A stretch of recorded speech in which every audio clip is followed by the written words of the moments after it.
Alizeh talk کے معزز سامعین کو علیزہ کمل کا سلام۔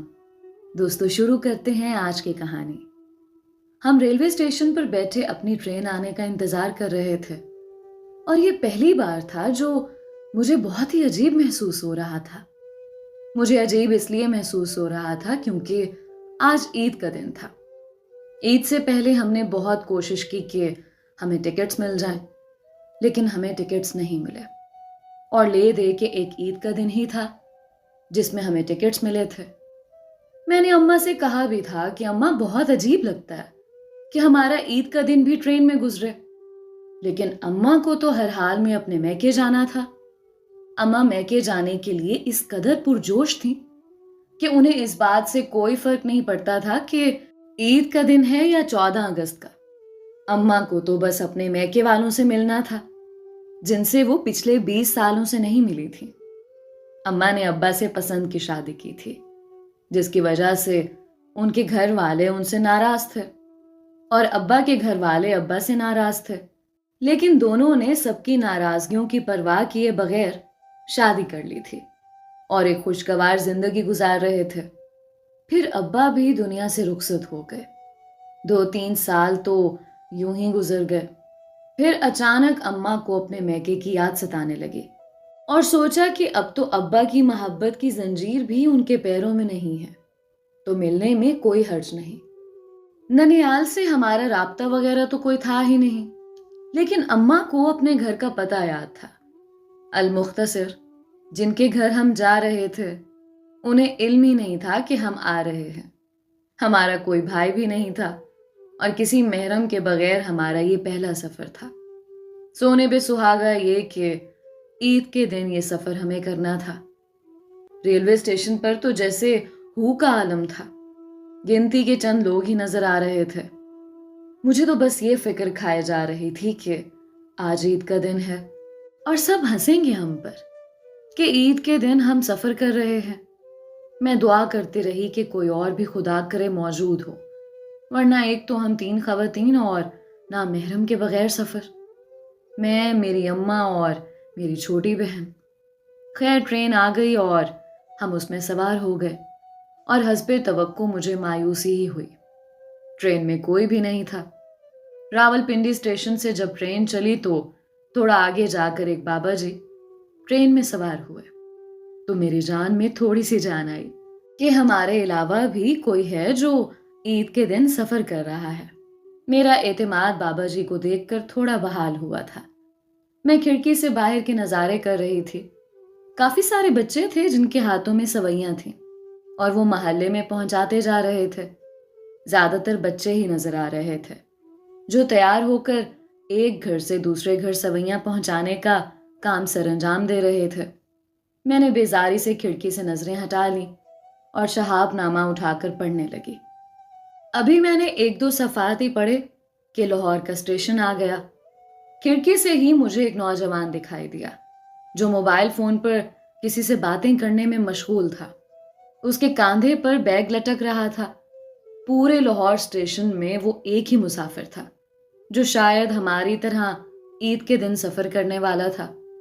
میں نے دیکھا وہ ہماری ہی بوگی میں سوار ہو چکا تھا اور اپنی سیٹ ڈھونڈ رہا تھا۔ میں تھوڑی پریشان ہوئی کیونکہ وہ ٹکٹس کو ہاتھ میں پکڑے سیٹ نمبر کو ڈھونڈتا ڈھونڈتا ہمارے قریب آ چکا تھا، تو میرا دل تیزی سے دھڑکنے لگا۔ اس نے ایک نظر سیٹ کی طرف دیکھا اور پھر میرے بالکل سامنے کھڑکی والی سائٹ پر بیٹھ گیا۔ اس کے اس طرح بالکل سامنے بیٹھنے پر میں الجھن کا شکار ہو گئی تھی۔ میں نے کوہنی سے اماں کو ہلایا اور اماں کے کان میں سرگوشی کی کہ اس لڑکے کو بولیں کہ پوری بوگی خالی ہے، کہیں بھی جا کے بیٹھ جائے، ضروری نہیں ہے کہ ہمارے سامنے بیٹھ کر ہمارا منہ چڑھائے۔ اس سے پہلے کہ اماں کچھ بولتی، اس لڑکے نے بہت ہی شائستہ انداز میں اماں سے سلام کیا اور فوراً سے بیشتر اماں کو لاہوری چرگا کھانے کی بھی آفر دے دی۔ بس پھر کیا تھا، اس نے اماں کی دکھتی ہوئی رگ پر ہاتھ رکھ دیا تھا۔ لاہوری چرگے کا سن کر اماں کے منہ میں پانی آ گیا اور فوراً سے اماں نے حامی بھر لی اور اس لڑکے نے لاہوری چرگا آرڈر کر دیا۔ میں تو اماں کا منہ تکتی رہ گئی बस फिर क्या था, अम्मा उस लड़के का शजरा नसब पूछने लगी। लड़का भी अम्मा से हंस हंस के बातें करने लगा और ऐसा महसूस हो रहा था कि वो लड़का अम्मा की कोई बिछड़ी हुई सहेली है। मैं तो पहलू बदलती जा रही थी। मेरा गुस्से से बुरा हाल था। मैं चाहती थी कि ये लड़का मेरे सामने से गायब हो जाए, लेकिन मेरी अम्मा, जो बातों की शौकीन थी, और वो लड़का भी उन्हीं के मिजाज का था, दोनों में थोड़ी ही देर में खूब बन गई थी। अम्मा, क्या आप पराये लड़के से इतना फ्री हो रही हैं? एक तो हम अकेली हैं, हमारे साथ कोई मर्द भी नहीं है, और आप इतना फ्री हो रही हैं, मैंने आहिस्ता आवाज में कहा था। लेकिन उस लड़के ने सुन लिया। देखिए मोहतरमा, ये हमारा और आंटी जी का आपस का मामला है। आप शहाबनामा पर गौर व फिक्र करें तो ज्यादा बेहतर होगा। हमें हमारे हाल पे छोड़ दें। हाँ तो आंटी जी, क्या बता रही थी आप कि जब आप मरी सैर को गई तो आगे क्या हुआ? उस लड़के ने मुझे मुखातिब किया और फिर फौरन से मुझे नजरअंदाज करके एकदम ही मेरी अम्मा से महवे गुफ्तगू हो गया, जो उन्हें मरी का किस्सा सुना रही थी। इतनी बड़ी बोगी है, सारी सीट्स खाली हैं, आप कहीं भी जाके बैठ जाएं, यहां बैठना जरूरी तो नहीं है। मैंने भी उनकी गुफ्तगू में खलल डालकर उनका मजा खराब करना चाहा। देखिए मोहतरमा, मैं उसूलों का बहुत पाबंद हूं, और मेरा उसूल है कि जिस नंबर की सीट मिली है उसी सीट पे बैठूंगा, उस लड़के ने कहा, और फिर से मेरी अम्मा की जानिब मुतवज्जे हुआ। मैंने शहाबनामा सामने टेबल पर पटक दिया और खिड़की की तरफ फिर से रुक करके बैठ गई। बेटा, क्या तुम्हें भी ईद से पहले टिकट्स नहीं मिले? अम्मा ने उस लड़के से दरियाफ्त किया। नहीं आंटी जी, मैंने बहुत कोशिश की, लेकिन ईद के दिन के ही टिकट्स मिले, और मैंने सोचा कि क्या फर्क पड़ता है अगर ईद का एक दिन ट्रेन में गुजार लिया जाए। ये भी एक नया तजर्बा होगा, और इंसान को जिंदगी में हर किस्म का तजर्बा करते रहना चाहिए। जब मेरी शादी होगी, मेरे बच्चे होंगे और मैं बुढ़ा हो जाऊंगा, तो अपने बच्चों को ये ट्रेन वाली ईद की कहानी जरूर सुनाऊंगा, उस लड़के ने शोख अंदाज में कहा। मैं झुंझलाहट का शिकार हो रही थी। बेटा, तुम लाहौर में रहते हो? अम्मा ने सवाल किया। नहीं आंटी जी, मैं लाहौर में नौकरी करता हूँ। मेरा आबाई घर कराची में है। मैं कराची से ताल्लुक रखता हूँ, लेकिन नौकरी लाहौर में मिल गई है, इसलिए नौकरी के सिलसिले में यहाँ रह रहा हूँ। अब ईद की छुट्टियां मिली हैं तो सोचा एक दो दिन घर में गुजार लूं। वो लड़का बातें अम्मा से कर रहा था और देख मेरी तरफ रहा था। उसकी नजरें अपने वजूद पर महसूस कर रही थी। वैसे नायाब को बड़ी घबराहट हो रही थी कि पूरे ट्रेन में ईद के दिन हम अकेले हैं, लेकिन तुम्हें देखकर थोड़ा हौसला मिला कि हम अकेले नहीं हैं। अम्मा ने मुस्कुराते हुए उसी तरीके से मेरा नाम भी बता दिया। इसके पीछे अम्मा का जो मकसद था, मैं वो फौरन से समझ गई थी कि इसकी नौकरी का सुन के अम्मा ने दिल ही दिल में उसको अपना दामाद बनाने की ठान ली थी। अम्मा, हम अकेले नहीं हैं, देख नहीं रही, वो बाबा जी भी हमारे साथ सफर कर रहे हैं। मैंने दूर सोए हुए बाबा जी की तरफ इशारा करते हुए कहा, तो उस लड़के की हंसी छूट गई। मैंने कोई लतीफा सुनाया है? मैंने गुस्से से उस लड़के को मुखातिब करते हुए कहा, तो उसने कहा कि नहीं, ये लतीफे से भी ऊपर के लेवल की कोई चीज थी। वो अपनी हंसी को कंट्रोल करते हुए बोला। तो मुझे बहुत शर्मिंदगी हुई। बेटा, तुम्हारा नाम तो मैंने पूछा ही नहीं। अम्मा अब उसका शजरा नसब पूछ रही थी। पाकिस्तानी माओं की यही आदत मुझे जहर लगती है कि जहां नौकरी वाला लड़का देखा नहीं, वहां बिछी चली जाती हैं। मेरा नाम शहीर है। उसने अपना नाम बताया तो अम्मा बिला वजह उसके नाम की तारीफ करने लगी। ट्रेन मुल्तान के स्टेशन पर रुकी तो वो लड़का नीचे उतरा और थोड़ी देर बाद मुल्तान के सोन हलवे के डब्बे के साथ ट्रेन में दोबारा से सवार हो गया। आंटी जी, आज ईद का दिन था और हमने तो अपना मुंह मीठा किया ही नहीं। ये लें, मुंह मीठा करें। उस लड़के ने हलवे का एक पैकेट अम्मा की तरफ बढ़ाते हुए कहा, और अम्मा ने अपना हक समझकर वो पैकेट वसूल कर लिया। ईद मुबारक आपको भी। मुंह मीठा कर लें। उस लड़के ने दूसरा पैकेट मेरी जानिब बढ़ा दिया और अजीब से अंदाज से कहा तो मैंने पहले पैकेट को देखा और फिर गुस्से से उसकी आंखों में आंखें डालकर देखा, लेकिन बोला कुछ नहीं और फिर मुंह दूसरी तरफ फेर लिया। पैकेट भी उसके हाथ से नहीं लिया था। ईद के दिन हर कोई खुश होता है सिवाय शैतान के। वो दोबारा से अपनी सीट पर बैठते हुए बोला, तुम मुझे शैतान कह रहे हो? मैं फौरन आप से तुम पर आ गई। मैंने ऐसा तो कुछ नहीं कहा, बस बचपन में सुना था कि ईद के दिन शैतान कुछ नहीं खाता, रोजा रखता है। आपने हलवा नहीं खाया तो वो अपना जुमला अधूरा छोड़कर अपने मोबाइल की तरफ मुतवज्जे हुआ। तो थोड़ी देर बाद मुझे उसकी बात का मतलब समझ आया। मैंने अम्मा के हाथ से हलवा का डब्बा लिया और खाना शुरू कर दिया, सिर्फ ये दिखाने के लिए कि ना मैं शैतान हूं और ना आज मेरा रोजा है। ये थी तो बचगाना हरकत, लेकिन पता नहीं क्यों अब मेरा दिल भी बच्चा बनने को चाह रहा था। थोड़ी देर पहले तक जो मैं अम्मा और उस लड़के की बातों से बेजार थी, अब उन्हीं से लुत्फ अंदोज होने लगी थी, लेकिन शक्ल से जाहिर नहीं कर रही थी। आंटी, आपको देखकर लगता है कि आप जवानी में बहुत खूबसूरत रही होंगी। पता नहीं आपके बच्चे किस पर गए हैं। उस लड़के ने शरारती अंदाज में मेरी तरफ देखे बगैर ही कहा तो मैं चौंक गई।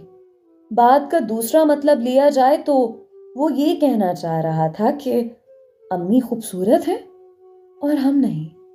मैंने पहले तो कुछ बोलने के लिए मुंह खोला, फिर जब्त कर गई और खामोश रही।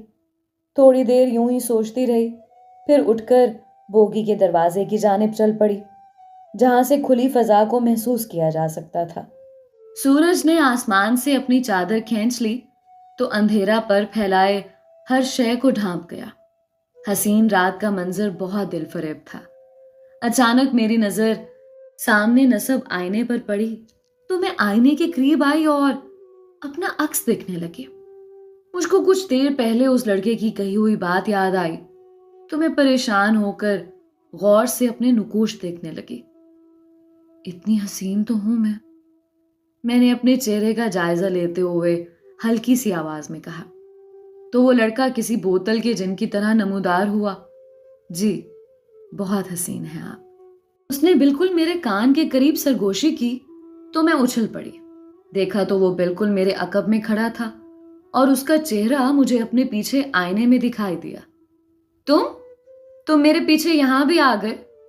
मैंने अपने आप को संभालते हुए कहा और उससे फासले पर जाकर खड़ी हो गई। नहीं, आपके पीछे नहीं, मैं तो बस हवा खाने आया था। वो दूसरी तरफ वाले दरवाजे पर जाकर खड़ा हो गया और टेक लगाए दोनों हाथ सीने पर बांधे बाहर देखने लगा। तुमको लगता है कि हम अकेली खवातीन हैं, हमारे साथ कोई मर्द नहीं, तो तुम हमें अजीबो गरीब तरीकों से हरासा करने की कोशिश कर रहे हो? मैंने बहादुरी का मुजाहिरा करते हुए ऊंची आवाज में कहा। हालांकि अब मुझे उस लड़के से कोई खौफ महसूस नहीं हो रहा था। उस मुख्तसर सी मुलाकात में अंदाजा हो गया था कि वो एक खानदानी लड़का है और बेजरर है। हरासा? आपको पता भी है हरासा का मतलब क्या होता है? मैं जानता हूं आपके साथ कोई मर्द नहीं है, इसीलिए मैंने आंटी से बातें करके उनको एहसास दिलाना चाहा कि मैं उनके बेटे जैसा हूं और इस सफर में उनके साथ ऐसे ही हूं जैसा एक बेटा होता है। मैं इस मुख्तसर से सफर में आपका मुहाफिज बनना चाहता हूं। और आप? ऐसा कहता हुआ वो रुका नहीं, वहां से चला गया। वो नाराज हो गया था। मेरा दिल एक लम्हे को डूब कर उभरा था।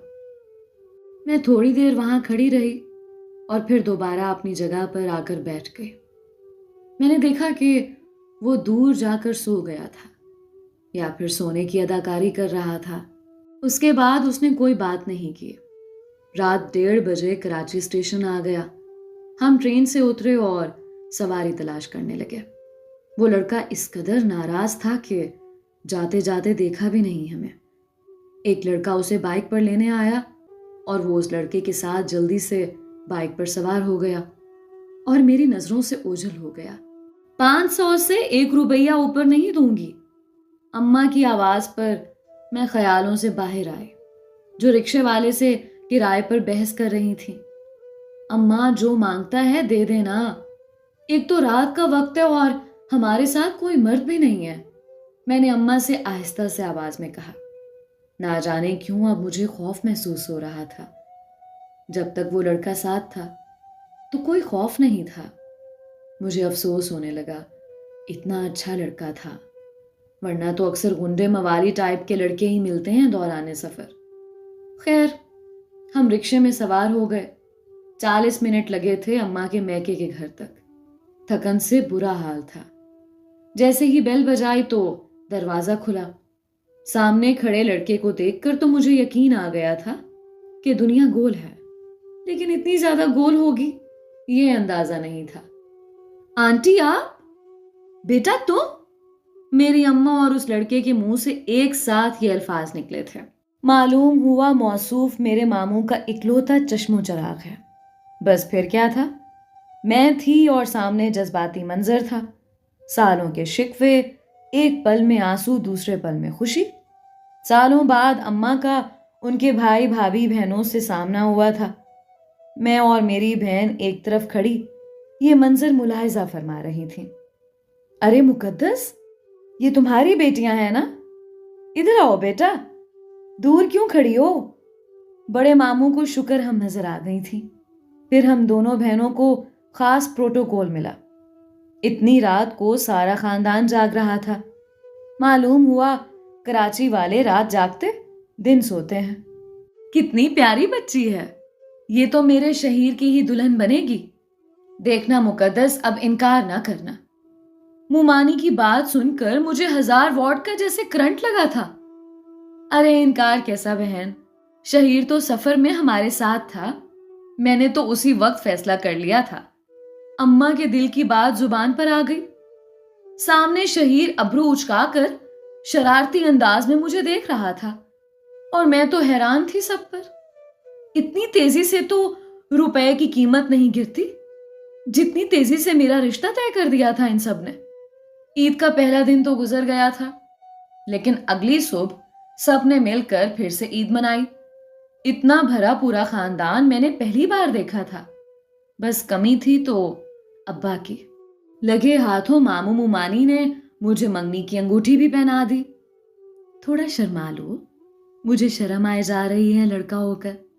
तुम कैसी लड़की हो, मंगनी के नाम पर मिस्टर बीन वाले तासुरात दे रही हो? शहीर ने शरारती अंदाज में कहा तो मुझे शर्माना याद आया, वरना सब इतना तेज तेज चल रहा था कि हैरत के मारे मुझे शर्माना ही भूल गया था। ईद मुबारक। अब तो मुबारकबाद कबूल कर लो, शहीर ने कहा तो मैंने मुस्कुराते हुए जवाब में उसे भी मुबारकबाद दी। ईद की छुट्टियां खत्म हुई।